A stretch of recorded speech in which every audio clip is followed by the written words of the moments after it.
ഇപ്പോൾ സംസ്ഥാനത്തോട് പ്രധാനമന്ത്രി ചോദിക്കുകയും അതുതന്നെയാകും ഏത് രീതിയിലായിരിക്കും ഇനി ഇവരുടെ പുനരധിവാസം മുന്നോട്ടുള്ള വഴി എങ്ങനെയാണ് എന്ന് തന്നെയാകും പ്രധാനമന്ത്രി ഇവിടെ അദ്ദേഹത്തിന്റെ ഭാഗത്തു നിന്നുള്ള ചോദ്യങ്ങൾ ഉണ്ടാവുക.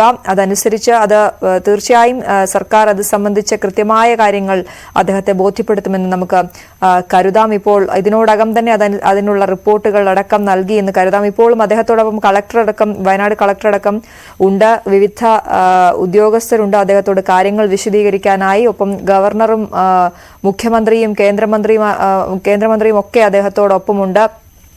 ഈ രക്ഷാപ്രവർത്തനം നടത്തിയ സൈനികരുടെ പ്രതിനിധിയുണ്ട്. അത്തരത്തിൽ എങ്ങനെയാണ് കേരളം ഈ ദുരന്തത്തെ അഭിമുഖീകരിച്ചത് എന്നത് കൃത്യമായി പ്രധാനമന്ത്രിക്ക് മനസ്സിലാക്കി കൊടുക്കുകയാണ് നമ്മൾ ഈ നിമിഷങ്ങളിലുള്ളത്. അദ്ദേഹം ഇനി കുറച്ചു സമയം കൂടി കേരളത്തിൽ തുടരുകയാണ്. ഇപ്പോൾ സെന്റ് ജോസഫ് സ്കൂളിലെ ദുരിതാശ്വാസ ക്യാമ്പിലാണ് അദ്ദേഹം ഉള്ളത്. ഡാൻ കുര്യൻ തുടരുന്നുണ്ട്. ഡാൻ, അല്പസമയത്തിനകം തന്നെ വിംസ് ആശുപത്രിയിലേക്ക് പ്രധാനമന്ത്രി എത്തും. അവിടെ ചികിത്സയിൽ കഴിയുന്നവരെ കാണും എന്നാണ് നമുക്ക് മനസ്സിലാക്കാൻ സാധിക്കുന്നത്. ഇപ്പോൾ അദ്ദേഹം ഈ ദുരിതാശ്വാസ ക്യാമ്പിലും പറഞ്ഞതിലും അധികം സമയം, കുറച്ചു സമയം കൂടി ചെലവഴിക്കുന്നു എന്ന് വേണം നമുക്ക് മനസ്സിലാക്കാൻ, അല്ലേ ഡാൻ?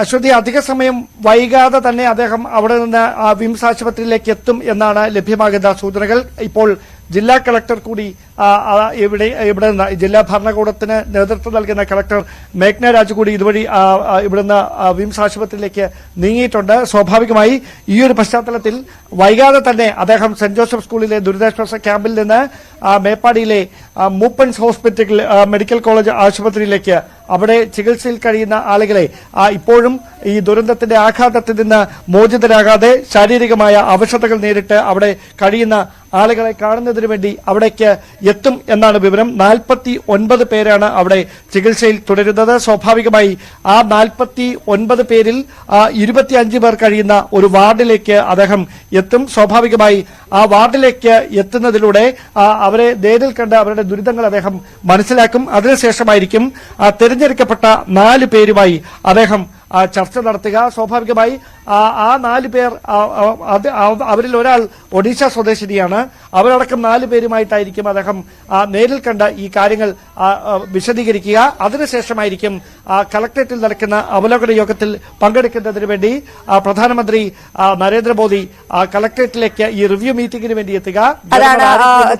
ഡാൻ, നമ്മളിപ്പോൾ പ്രേക്ഷകരുമായി പങ്കുവെക്കുന്ന ഈ ദൃശ്യങ്ങൾ ഏറ്റവും പുതിയ ദൃശ്യങ്ങളാണ്. അവിടെ ക്യാമ്പിൽ എത്തി പ്രധാനമന്ത്രി ആളുകളെ ആശ്വസിപ്പിക്കുന്ന കാഴ്ചകൾ, കുട്ടികൾക്കരികിൽ അവരെ ചേർത്തു പിടിച്ച് ആശ്വസിപ്പിക്കുന്ന ദൃശ്യങ്ങളാണ് നമ്മൾ കാണുന്നത്. കുട്ടികളോട് അദ്ദേഹം സംസാരിച്ചു, നേരിട്ട് സംസാരിക്കുന്നതിന്റെ ദൃശ്യങ്ങളാണ് നമ്മൾ ഇപ്പോൾ പ്രേക്ഷകരുമായി പങ്കുവയ്ക്കുന്നത്. ഏറ്റവും പുതിയ ദൃശ്യങ്ങൾ, അവിടെ അദ്ദേഹം പരിക്കേറ്റവരുമായൊക്കെ സംസാരിക്കുന്നത് നമ്മൾ കാണുന്നുണ്ട്. അവിടെ അദ്ദേഹം ചെലവഴിച്ചതിന്റെ ദൃശ്യങ്ങളാണ് ഇപ്പോൾ നമ്മൾ കണ്ടുകൊണ്ടിരിക്കുന്നത്. ഡാൻ, തുടരാം.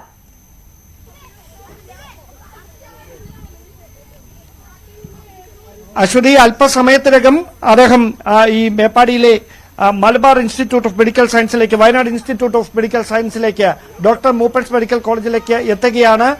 അതിന് മുന്നോടിയായിട്ടുള്ള സുരക്ഷാ മുന്നൊരുക്കങ്ങൾ അതെല്ലാം പൂർത്തിയായി കഴിഞ്ഞിരിക്കുന്നു. രാവിലെ മുതൽ കനത്ത പോലീസ് കാവലിലാണ് മേപ്പാടി വരെയുള്ള പരിസരം. സ്വാഭാവികമായി പ്രധാനമന്ത്രി ഇവിടേക്ക് എത്തുമ്പോൾ അദ്ദേഹത്തെ വയനാട് നേരിടുന്ന ദുരന്തം, അതോടൊപ്പം ഈ മഹാദുരന്തം, അത് പുത്തുമലയിൽ 2019 ഉണ്ടായ ദുരന്തം, അതിന്റെ ആഘാതത്തിൽ നിന്ന് ആ നാട് മോചിതമാകുന്നതിന് മുമ്പ് കൃത്യം 5 വർഷങ്ങൾക്കിപ്പുറം ചൂരൽമലയെയും മുണ്ടക്കയെയും വെള്ളാർമലയുമൊക്കെ തകർത്തെറിഞ്ഞ ഈ മഹാദുരന്തത്തിന്റെ വ്യാപ്തി അത് ആകാശ നിരീക്ഷണത്തിലൂടെ മനസ്സിലാക്കിയതിനു ശേഷം അവിടെ എത്തി നേരിൽ കണ്ട് അവിടെ നടന്ന് ബോധ്യപ്പെട്ടതിലൂടെ കൃത്യമായി നമ്മൾ എന്തുകൊണ്ടാണ് വയനാടിന് വേണ്ടി ഒരു പ്രത്യേകമായ പാക്കേജ് പ്രതീക്ഷിക്കുന്നത് എന്ന് അങ്ങനെ ചോദിക്കുന്നത് എന്നതിന്റെ ആവശ്യകത അത് മനസ്സിലാക്കിക്കൊണ്ടാണ് പ്രധാനമന്ത്രി ഈ ദുരിതാശ്വാസ ക്യാമ്പിലേക്ക് എത്തിയിരിക്കുന്നത്. സ്വാഭാവികമായി വേദന അനുഭവിക്കുന്ന, യാതന അനുഭവിക്കുന്ന അച്ഛനെയും അമ്മയെയും നഷ്ടപ്പെട്ട കുഞ്ഞുങ്ങൾ, കുഞ്ഞുങ്ങളെ നഷ്ടപ്പെട്ട മാതാപിതാക്കൾ, സർവരും നഷ്ടപ്പെട്ട ഒറ്റയാനായി മാത്രം അവശേഷിക്കുന്ന ചിലർ കൂടിയുണ്ട് ക്യാമ്പിൽ. അങ്ങനെ എല്ലാ വേദനകളും അനുഭവിക്കുന്നവരെ നേരിൽ കണ്ട് അവർക്ക് പ്രതീക്ഷയായി ഭാഗമായി മാറുകയാണ് പ്രധാനമന്ത്രിയുടെ ഈ സന്ദർശനം. ഇനി ഏവരും ആകാംക്ഷയോടെ കാത്തിരിക്കുന്നത് ഈ അവലോകന യോഗത്തിന് ശേഷം അദ്ദേഹത്തിന്റെ ഭാഗത്ത് നിന്ന് കേരളത്തിന് വേണ്ടി, വയനാടിന് വേണ്ടി ഏത് തരത്തിലുള്ള ഒരു ഇടപെടലായിരിക്കും ഉണ്ടാകുക എന്ന് അറിയുന്നതിന് വേണ്ടി തന്നെയാണ്. ആ ഒരു പശ്ചാത്തലത്തിൽ തന്നെയാണ് ഈ ഒരു ദുരന്തത്തിന്റെ അതിജീവന പാതയിലേക്ക് കടക്കുന്ന ചൂരൽമല നിവാസികൾക്ക് പ്രധാനമന്ത്രിയുടെ സന്ദർശനം അവരുടെ ജീവിതത്തിൽ ഒരു പ്രതീക്ഷയായി മാറുമോ എന്നൊരു ആകാംക്ഷ ഉണർത്തുന്ന കാര്യം കൂടി ബാക്കിയാകുന്നത്. എന്തായാലും അല്പസമയത്തിനകം പ്രധാനമന്ത്രി നരേന്ദ്രമോദി ഞാനിപ്പോൾ നിൽക്കുന്ന മേപ്പാടി മിംസ് ആശുപത്രിക്ക് സമീപത്തെ ഈ റോഡിലൂടെ ആശുപത്രി കവാടത്തിലേക്ക് എത്തും. അതിന് മുന്നോടിയായുള്ള സുരക്ഷാ മുന്നൊരുക്കങ്ങളൊക്കെ പൂർത്തിയായിരിക്കുന്നു. ഗതാഗതം പൂർണ്ണമായി ഇപ്പോൾ നിയന്ത്രിച്ചിരിക്കുകയാണ്. ഈ വഴിയെ മറ്റ് വാഹനങ്ങളൊന്നും കടത്തിവിടുന്നില്ല. പോലീസ് ഉദ്യോഗസ്ഥരുടെയും മറ്റ് സുരക്ഷാ ചുമതലകൾ ഏകോപിപ്പിക്കുന്ന ഉദ്യോഗസ്ഥരുടെയും വാഹനങ്ങൾ മാത്രമാണ് കടന്നുവരുന്നത്. പ്രധാനമന്ത്രിയുടെ വാഹനവ്യൂഹം ഏതാനും മിനിറ്റുകൾക്കകം ഇവിടേക്ക് എത്തുകയാണ്. സ്വാഭാവികമായി അതിന് മുന്നോടിയായുള്ള ഒരുക്കങ്ങളൊക്കെ പൂർത്തിയായിരിക്കുന്നു. ഇതാ പ്രധാനമന്ത്രിയുടെ വാഹനവ്യൂഹം എത്തുന്നതിന് മുന്നോടിയായി അദ്ദേഹത്തിന്റെ പൈലറ്റ് വാഹനങ്ങൾ എനിക്ക് മുൻപിലൂടെ അല്പസമയത്തിനകം കടന്നുവരും. അതിന് മുന്നോടിയായി കോൺവോയായി പ്രധാനമന്ത്രിക്ക് സുരക്ഷയൊരുക്കുന്ന വാഹനവ്യൂഹം ഇതാ അതിന്റെ മുൻപിലുള്ള വാഹനങ്ങൾ ഇതാ എനിക്ക് മുന്നിലൂടെ കടന്നുവരുന്നു. ഇത് തൊട്ട് പിന്നിലായി പ്രധാനമന്ത്രി നരേന്ദ്രമോദി ഏതാനും നിമിഷങ്ങൾക്കകം മേപ്പാടി മിംസ് ആശുപത്രിയിലേക്ക് എത്തുകയാണ്. അദ്ദേഹത്തിന് വലിയ സുരക്ഷയാണ് ഇവിടെ ഒരുക്കുന്നത്. ഇവിടെ നൂറുകണക്കിന് ആളുകൾ റോഡിന്റെ ഇരുവശങ്ങളിലും നരേന്ദ്രമോദിയെ നേരിൽ കാണുന്നതിനുമായി പ്രധാനമന്ത്രിയെ അഭിവാദ്യം ചെയ്യുന്നതിനു വേണ്ടി പ്രധാനമന്ത്രി നരേന്ദ്രമോദി ഇവിടെ നിന്നിരുന്ന ആളുകളെ മുഴുവൻ അഭിവാദ്യം ചെയ്തുകൊണ്ട് അതാണ് പ്രധാനമന്ത്രി നരേന്ദ്രമോദി ഇപ്പോൾ ദുരിതാശ്വാസ ക്യാമ്പിൽ സന്ദർശനം പൂർത്തിയാക്കിയ ശേഷം ആശുപത്രിയിലേക്ക് പോവുകയാണ്. അവിടെ കഴിയുന്ന ആളുകളെ നേരിട്ട് കാണാൻ, അവരോട് സംസാരിക്കാൻ പ്രധാനമന്ത്രി അങ്ങോട്ടേക്ക് പോകുന്ന ദൃശ്യങ്ങളാണ് നമ്മൾ കാണുന്നത്. തത്സമയ ദൃശ്യങ്ങളാണ്. അദ്ദേഹത്തിന്റെ വാഹനവ്യൂഹത്തിന്റെ ദൃശ്യങ്ങളാണ് നമ്മൾ കാണുന്നത്. ക്യാമ്പിൽ കഴിഞ്ഞവരെ അദ്ദേഹം അല്പസമയം മുമ്പാണ് അവിടെ എത്തി നേരിട്ട് കണ്ടത്. അതിന്റെ ദൃശ്യങ്ങളാണ് ഒരു വശത്ത് പ്രേക്ഷകർ കാണുന്നത്. അവിടെ നിന്നും മടങ്ങി ഇപ്പോൾ ആശുപത്രിയിൽ കഴിയുന്ന ആളുകളുമായി നേരിട്ട് സംസാരിക്കാനായി അദ്ദേഹം എത്തുന്നു. ഡാൻ, ഇപ്പോൾ ആ വാഹനവ്യൂഹം അവിടെ കടന്നുപോയിരിക്കുന്നു.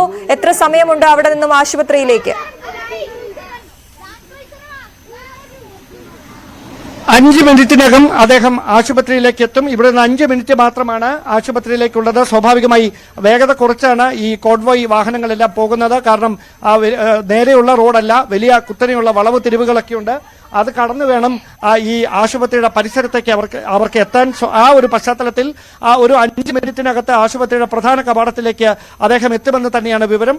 അവിടെ അതിന് മുന്നോടിയായിട്ടുള്ള ഒരുക്കങ്ങളൊക്കെ രാവിലെ തന്നെ പൂർത്തിയാക്കിയതാണ്. കർശനമായ സുരക്ഷാ നിയന്ത്രണത്തിലാണ് ഈ ആശുപത്രിയും പരിസരവുമുള്ളത്. അവിടെ CCTV ക്യാമറകൾ, ആശുപത്രിയിൽ പ്രവർത്തിപ്പിച്ചിരുന്ന മുഴുവൻ CCTV ക്യാമറകളും നിർജ്ജീവമാക്കണം, അതിന്റെ പ്രവർത്തനം ഇനാക്ടിവേറ്റ് ചെയ്യണം കുറച്ചധിക സമയത്തേക്ക് എന്ന നിർദ്ദേശം രാവിലെ തന്നെ SPG ഉദ്യോഗസ്ഥർ നൽകിയതാണ്. അതുകൊണ്ട് തന്നെ SPGയുടെ നേരിട്ടുള്ള നിയന്ത്രണത്തിലാണ് വിംസ് ആശുപത്രിയും അതിന്റെ പരിസരങ്ങളും. മറ്റ് വാഹനങ്ങൾക്കൊന്നും ഈ പരിസരത്ത് പാർക്ക് ചെയ്യാൻ പോലും അനുവാദമില്ല. മാധ്യമപ്രവർത്തകരെ പോലും അതിന്റെ പരിസരത്തേക്ക് കടത്തിവിട്ടിട്ടുമില്ല. എന്തായാലും 49 പേരാണ് മലബാർ ഈ വയനാട് ഇൻസ്റ്റിറ്റ്യൂട്ട് ഓഫ് മെഡിക്കൽ സയൻസിൽ ഈ ഡോക്ടർ മൂപ്പൻസ് മെഡിക്കൽ കോളേജിൽ ചികിത്സയിൽ തുടരുന്നത്. അതിൽ 25 പേരുള്ള വാർഡിൽ പ്രധാനമന്ത്രി നേരിട്ടെത്തി അവരുടെ വേദനകൾ കണ്ട് മനസ്സിലാക്കും. അതിനുശേഷമായിരിക്കും അവരിൽ നിന്ന് 4 പേരുമായി പ്രത്യേകം തയ്യാറാക്കിയിരിക്കുന്ന മുറിയിൽ അദ്ദേഹം കൂടിക്കാഴ്ച നടത്തുക. തുടർന്നായിരിക്കും കളക്ടറേറ്റിൽ കൽപ്പറ്റയിലെ സിവിൽ സ്റ്റേഷനിൽ നടക്കുന്ന അവലോകന യോഗത്തിൽ പങ്കെടുക്കുന്നതിന് വേണ്ടി അല്പസമയത്തിനകം ഇതുവഴി പ്രധാനമന്ത്രി നരേന്ദ്രമോദി തിരികെ മടങ്ങുക. ശരി, ഡാൻ കുര്യനാണ് വിവരങ്ങൾ നൽകിയത്. എന്തായാലും പ്രധാനമന്ത്രി ഇപ്പോൾ വിംസ് ആശുപത്രിയിലേക്ക് എത്തിയിരിക്കുകയാണ്. അവിടെ ഉള്ള ആളുകളെ, അവിടെ ചികിത്സയിൽ കഴിയുന്ന ആളുകളുമായി അദ്ദേഹം സംവദിക്കും. ഇപ്പോൾ പ്രേക്ഷകർ കാണുന്നത് ഏറ്റവും പുതിയ ദൃശ്യങ്ങൾ. അദ്ദേഹം അല്പസമയം മുമ്പ് ക്യാമ്പിലെത്തി, ദുരിതാശ്വാസ ക്യാമ്പിൽ, സെന്റ് ജോസഫ് സ്കൂളിലെ ക്യാമ്പിലെത്തി. അവിടെ ഈ ദുരന്തത്തെ അതിജീവിച്ചവർ, ഉറ്റവരെ നഷ്ടമായ ആളുകളുമൊക്കെയുമായും സംസാരിക്കുന്ന, അവിടുത്തെ ആരോഗ്യ പ്രവർത്തകരുമായൊക്കെ സംസാരിക്കുന്ന ദൃശ്യങ്ങൾ. ഈ ദൃശ്യങ്ങൾ കേരളത്തെ സംബന്ധിച്ചിടത്തോളം പ്രതീക്ഷ നൽകുന്നതാണ്. അങ്ങേയറ്റം പ്രതീക്ഷയറ്റുപോയ വയനാടിന് പ്രധാനമന്ത്രി നേരിട്ട് അവിടേക്ക് എത്തി കാര്യങ്ങൾ തിരക്കുന്നു എന്ന് പറയുമ്പോൾ അവിടെയുള്ളവർക്ക് അതൊരു വലിയ ആശ്വാസം എന്നതിനപ്പുറത്തേക്ക് അദ്ദേഹം ഇനി ഉള്ള മണിക്കൂറുകളിൽ പ്രഖ്യാപിക്കുന്ന കേന്ദ്ര സഹായം അത് വയനാടിന് എത്രത്തോളം പ്രാധാന്യമുള്ളതാണ് എന്നുകൂടി വിളിച്ചു പറയുന്നതാണ് ഈ ദൃശ്യങ്ങൾ. ഇനി അവരുടെ പ്രതീക്ഷ എങ്ങനെ മുന്നോട്ട് പോകുമെന്നുള്ള ചോദ്യം, ഒരു വലിയ ചോദ്യം അവർക്ക് മുന്നിൽ ബാക്കിയുണ്ട്. വലിയ ആഴത്തിൽ മനസ്സിനേറ്റ മുറിവുള്ള ആളുകളുണ്ട്. അത്തരത്തിൽ കഴിയുന്ന അവരുടെ അടുത്തേക്കാണ് പ്രധാനമന്ത്രി അല്പസമയം മുമ്പ് എത്തിയത്. കുട്ടികളെ കാണണമെന്ന് അദ്ദേഹം പ്രത്യേകം പറഞ്ഞിട്ടുണ്ട് എന്നുള്ളതാണ്. അവിടെ ആ ചൂരൽമലയിലൊക്കെ സന്ദർശനം നടത്തിയപ്പോൾ വെള്ളാർമല സ്കൂൾ ആകെ തകർന്നു കിടക്കുന്ന ആ കെട്ടിടം കണ്ട് അദ്ദേഹം ഇവിടുത്തെ കുട്ടികളെ കുറിച്ച് ചോദിച്ചു എന്നാണ് നമ്മൾ മനസ്സിലാക്കുന്നത്. അതുകൊണ്ട് തന്നെ കുട്ടികളോട് ഒപ്പം അദ്ദേഹം കുറച്ച് സമയം ചെലവഴിച്ചു. ഇനി അദ്ദേഹം ചെല്ലുന്നത് ആശുപത്രിയിലേക്കാണ്. അവിടെ ചികിത്സയിൽ കഴിയുന്ന ആളുകളുണ്ട്. മനസ്സിനും ശരീരത്തിനും ഒക്കെ ഏറ്റ മുറിവുകൾ അത് വലിയ രീതിയിൽ അവരെ ബാധിച്ചിട്ടുണ്ട്. അങ്ങനെയുള്ളവരുമായി പ്രധാനമന്ത്രി നേരിട്ട് സംസാരിക്കും എന്നുള്ളതും വലിയ പ്രതീക്ഷ നൽകുന്ന കാര്യമാണ്. അവരെ മുന്നോട്ട് നയിക്കാൻ ഉതകുന്ന കാര്യമാണ്.